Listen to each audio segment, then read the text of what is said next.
Hi, welcome back to the show. Those are Dr. Reddy's numbers. The net profits are higher than what the street was estimating. So we were expecting about 534 crores. The net profits have come in at 575 crores.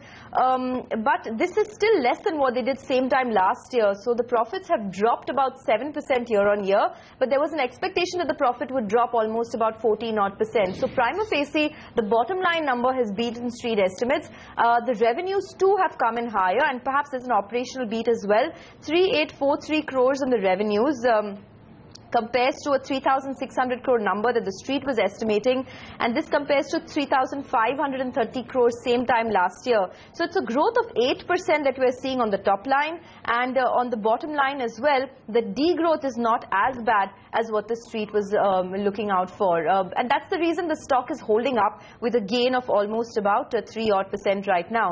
We were expecting a weak quarter because of some currency depreciation in Venezuela and in Russia, markets that Dr. Reddy's operates into.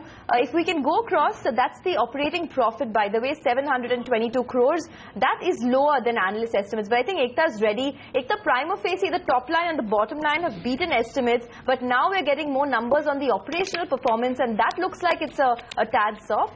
Well, you know, Sonia, I think it's a good performance overall which has come in for Dr. Reddy's this time.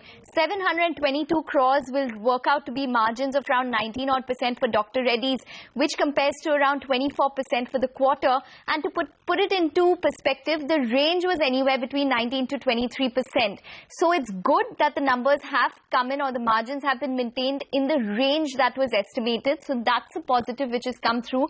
You alluded to the fact that the revenue has come in higher than expectations. So it's a 9% growth at 3,843 crores, which is coming at, and that is a positive.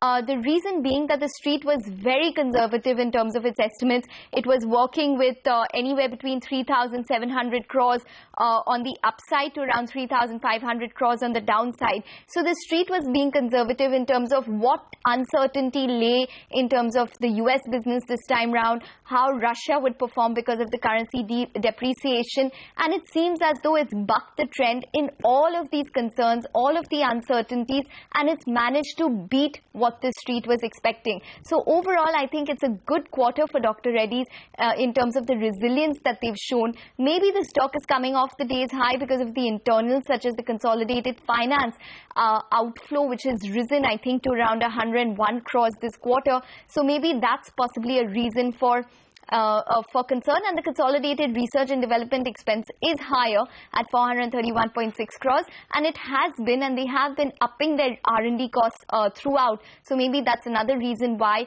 their margins were a little below expectations. But I would still think that the margins aren't a shock this time. So that would be a bit of a positive, and is in the range that was estimated. So overall, I think it's a good set of numbers. I think we can go across to a couple of more details, Ekta. Sure. I'm going to ask you about how you react to these numbers. This is the breakup of the segment-wise performance. So the API numbers have come in at 799 crores versus 654 crores. So as you mentioned, there's a bump up in both these segments. That's a growth of around 22%. And even in the global generics business, there's been a huge move on the upside. So 3,170 crores versus 2,935 crores. So as we were discussing on the revenue line, it looks like it's a very strong performance. Both the segments have done quite well. Ekta? Absolutely, Sonia. I think it's the global generics, which is their basic business, which has come through higher. So that means that their geography performance this time too might have been quite strong. I would like to look up, just pick up the P&L and the press release and see how India's performed, how US has grown year on year, how other geographies such as Russia, CIS, Germany have done this quarter. It'll be important to note whether they've managed to even outperform the industry when it comes to the India business. Let's go across to Sarojit Kaur, Nangra. Yeah, Sonia, go ahead. No, I was just reading out some of the numbers, Ekta. The revenues from North America have grown 4% year on year. So that is coming at 1,680 crores. The revenues from emerging markets have come in with a growth of 16% at 860 crores. And it's only in Russia, because of the way the ruble has depreciated, the revenues in Russia have declined by 9%. I think that's something that you had put in your estimates as well. Yeah. But emerging markets ex-Russia has been a very strong growth. And as you were asking for India, revenues for India have grown 11% this time around. Okay. So just to put it into perspective, I think 11% for India is not as good as what the street was working with, because last 3 quarters has been 15%. It's good but not great for India.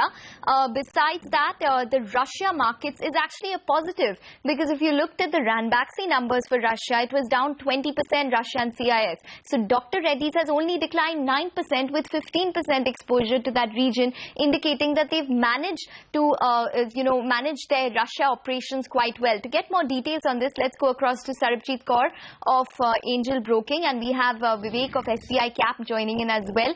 Sarabjit, over to you first. How have you read Dr. Reddy's numbers this time? Yeah, numbers have been, we were a bit on the higher side, but broadly if I see the operating matrix, I think broadly in line, and margins at 18.8 with respect to with R&D at 11% of sales is definitely good set of numbers. And so overall good set. Tax I see is a bit on the higher side, but apart from that, I think good set of numbers. Yeah. How have you read the Russia operations, which are down 9% this time round? Were you estimating maybe a further decline? Yeah, that's what I said. Good set of numbers. Russia, given even yesterday when we saw Ranbaxy numbers, has been greatly impacted. So in that context, Dr. Reddy, which is major player, has managed to salvage it to a large extent by just 10% dip. So I guess a good set of numbers, actually. Okay. Only disappointment is, I think, as you said, pointed out, India 11%. Dr. Reddy tends to give India numbers lower than market, so kind of still fine with it. And so overall a decent set of number. Margins on the positive side as I read the numbers as of now, given that the R&D was still higher at 11%. So I think the positive aspect which stands out is the EBIT part of it, which is 18.8%.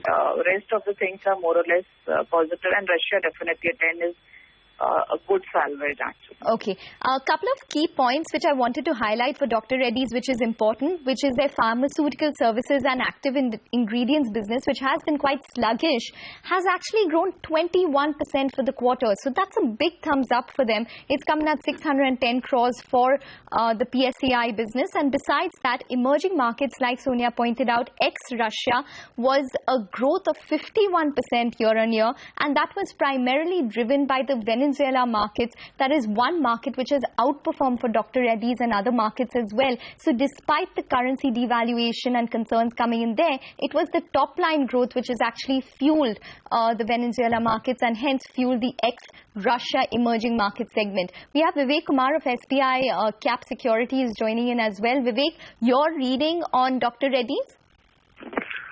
Yeah, I think these are a good set of numbers in my sense.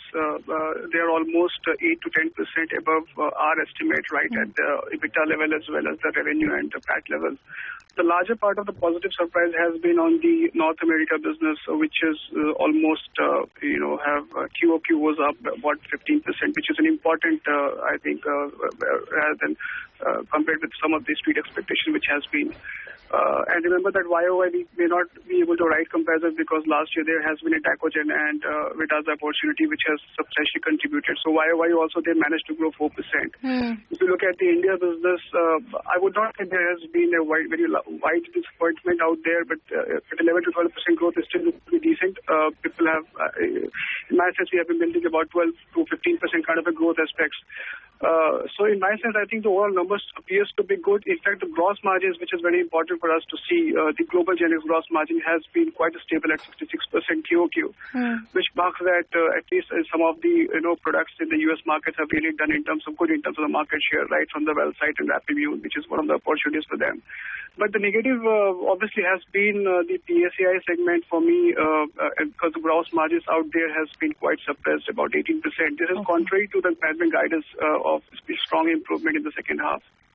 Okay. All right, Vivek, I just had one last question with regards to Dr. Reddy's. Based on what you've seen from these numbers, would there be any sort of change in your estimates, or would the fact that the US FDA 483 on the Srikakulam plant and the lack of slowing approvals rather from the US FDA, or uncertainty now in terms of approvals, would that be something which would possibly offset your optimism on these numbers? I think we would like to stick to our initial projections rather than changing it towards upside to it.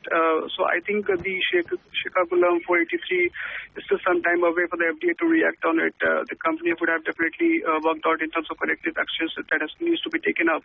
So I don't foresee there are going to be major negatives ahead. In fact, 16 and 17 outlook from the company may looks to be much more biased because you have got US strong injectables coming into play. So we continue to like and prefer Dr. Reddy's in our overall pack. Okay, fair enough, Vivek. We leave it on that note. Thanks very much for joining in, and Sarabjit, thanks for your take on the numbers as well.